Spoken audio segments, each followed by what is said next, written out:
first of all, just tell me about the organisation that you work from.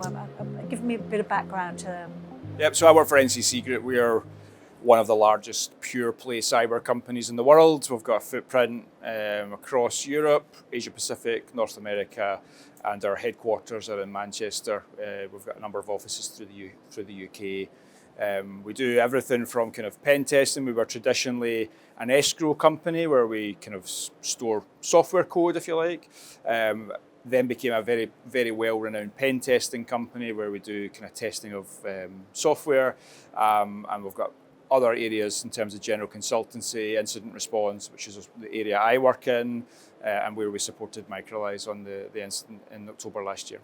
So, cyber attacks, in a sense, it's a word we all band around, but it's a new word, but it's also new to many people probably here in terms of what is a cyber attack. What does it mean to the transport and logistics industry?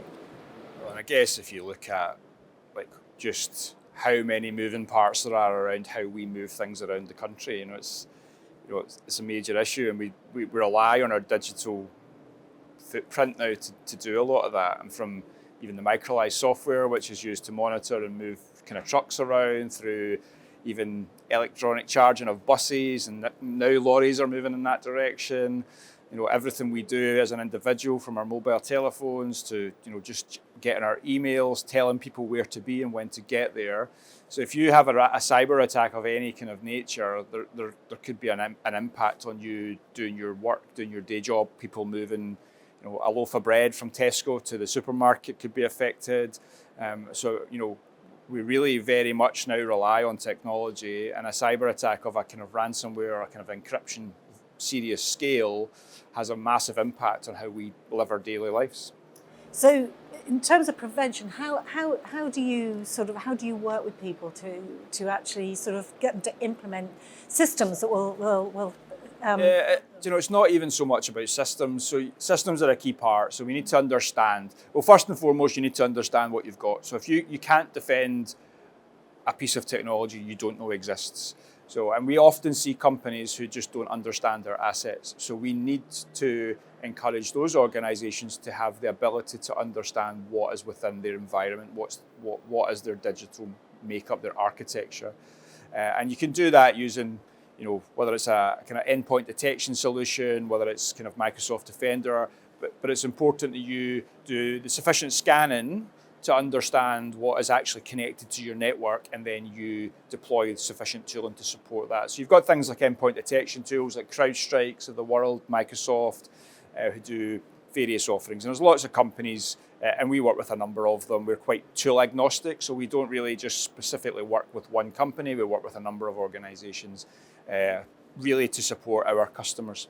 So if a customer uses CrowdStrike, for example, and our company uses a different tool, we would work with both. It's not something we try not to be specific on a tool, because it takes away, the customer will have reasons for what tool it is that they use. But secondly, tooling is really important. Yes, we need to understand your assets. Yes, we need to understand and monitor what is going on in your environment. And a lot of companies wouldn't have that, particularly kind of small to medium-sized enterprises, maybe in the transport business, where they don't maybe understand cyber, or they don't have big IT teams to allow them to do that.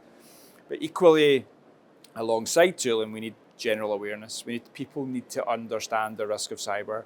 We touched on the main stage today, but fire alarms, fire safety, health and safety. We've got a lot of regulations in place that see us, even in this arena today, fire's a major problem. We have run fire alarms, fire tests, evacuation procedures. There's plans, there's processes, there's fire marshals.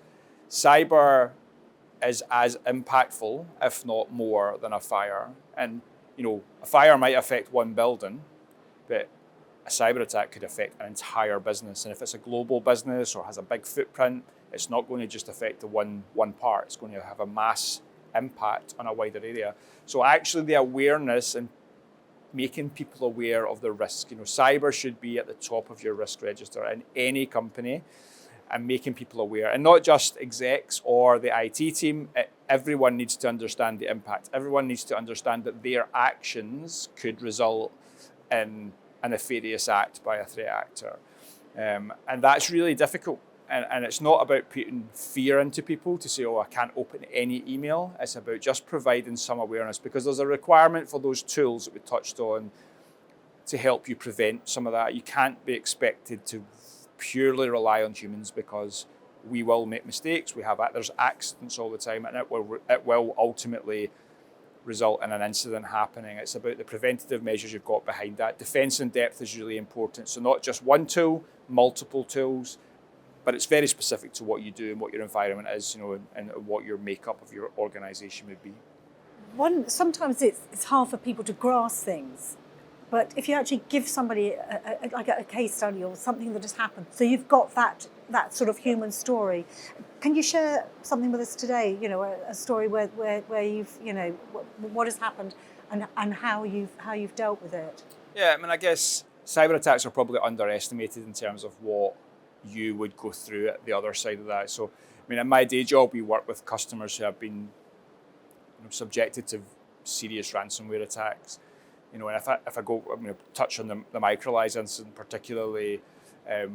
I worked with Nadeem and Nick and some of the kind of senior people at the business whilst overseeing the full incident, and the awareness and preparation that was already in place supported how Microlize managed that incident.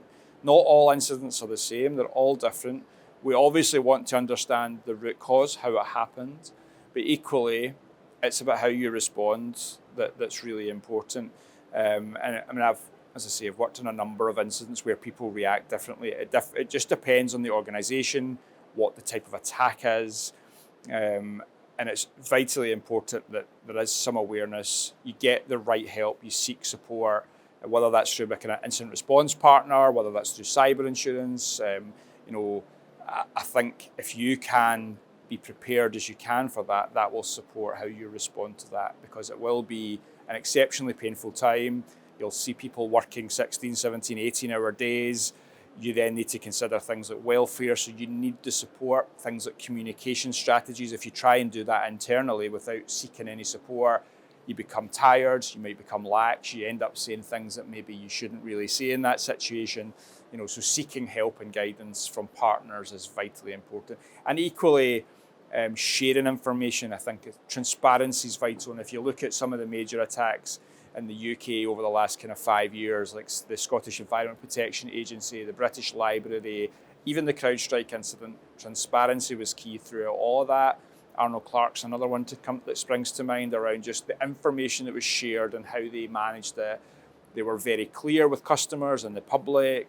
The messaging was very concise, and they didn't hide from it. And I think that's really important. That will help any organisation responding to a cyber attack. That will really help if you are able to kind of own the situation, share the information, seek the right support. Law enforcement, NCSC, and your partners is going to give you the best chance to come through that as quick as possible. The transport and logistics industry is based of companies of varying sizes. There are some of those huge budgets who can afford to put in any system known to man. But what about some of those smaller companies? What would your advice be to them? So my advice would be to seek a partner. And if that's a challenging situation, because cyber insurance will protect them when something happens, but not so much in the preparation phase of that. If you seek a partner such as an NCC group, you will be able to seek consultancy to understand your risks, to try and close down some of those risks, like identity services, for example. Some organisations will have people who join and leave, and because of a lack of knowledge or a lack of resourcing, we end up with user accounts that aren't cancelled or aren't turned off. So then, if someone still has access, that account gets compromised and you don't know that that account still has access, suddenly you could have a threat actor inside your environment, but something that could have been easily avoided. So things like identity services, where you run regular scans of your authentication, your Active Directory, your user accounts, would really help to provide more understanding. So seeking a partner to provide services such as kind of pen testing for your apps, your web apps, and things like we do see in the transport industry, thinking of Microlize and how the software works, right through to right through the whole process, and just in terms of how you test, understanding your assets that we touched on at the beginning, and working through that, just your environment, providing you with the best opportunity to avoid having any sort of cyber attack in your environment would be seek help, seek advice. Well, thank you so much for taking time to talk to us today, and also just spreading that message out there to this broad range of people within the transport industry. Yeah, no problem. Thanks for having me. Thank you.